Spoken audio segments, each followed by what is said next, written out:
But one of the things that I think people started to think about when they saw the attack and kind of it settled in about what happened, Israel's got probably the strongest border security in the world, and yet this was able to happen.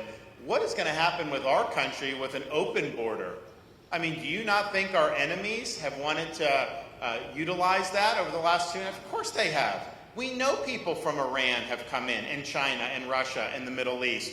There's people, 140 on the terror watch list that we know of have come through the southern border. So, and there will be, as much as I hate to say it, and I hope to God I'm wrong, but I'm not, there's going to be a terrorist attack in this country that we're going to be able to trace back to the southern border at some point in the future. Just the math doesn't lie. You can't have this many people coming in. So we need to get smart about what we're doing. You can't just have your country where the inmates are running the asylum. You can't let the Mexican drug cartels rule the roost. You've got to defend this country. We will do that for sure. But we also have to be smart about who we're letting in knowingly and legally. You know, this idea that anyone can come anywhere in the world, I don't think is in the best interest of this country. That's why I was the first person of note to come out and say, because you had some of these people, these very far left, saying we should import hundreds of thousands of refugees from the Gaza Strip. I said no to that. That is not in this country's interest. Because I remember after September 11th, 2001, when terrorists knocked down the World Trade Center, the Twin Towers, I recall Israel standing in solidarity, every country in Europe, heck, even Russia and China were not openly celebrating it. You know, the one that I remember celebrating it were Palestinian Arabs in the Gaza Strip and in Judea and Samaria. I remember that very distinctly. It was a searing memory to see that happen. And so people will say in the media, and some politicians say, well, you know, not everyone in the Gaza Strip is a terrorist. Not everyone in the Gaza Strip is Hamas. Well, look, they elected Hamas. I mean, let's just be honest.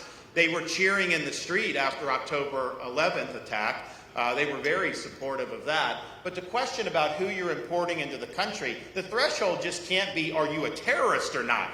Because there's a lot of bad that can come from people that may not quite be to that level.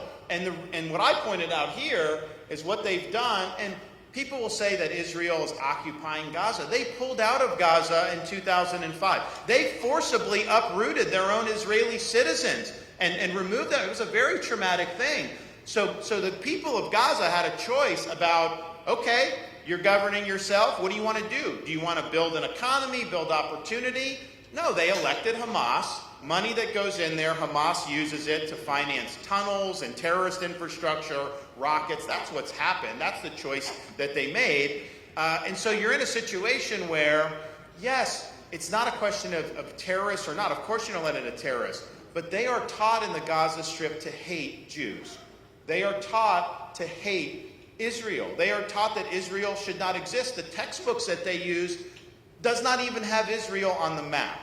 So they're conditioning each generation to basically seek a second Holocaust. So to bring in people with that, even if you're not a member of Hamas, I don't want to import those pathologies from the Middle East into this country. That will increase anti-Semitism in this country if you do it, and it will increase anti-Americanism in this country if you do it. And we've got to stop being politically correct about this and start calling a spade a spade.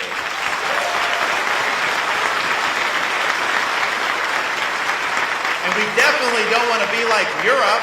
I mean, look at what Europe has done with its immigration, knowingly importing millions and millions of people who reject their culture and are trying to bring in their own culture and all the dysfunction of that. So now you look at a place like Germany, they have more anti-Semitism today than at any time since Adolf Hitler.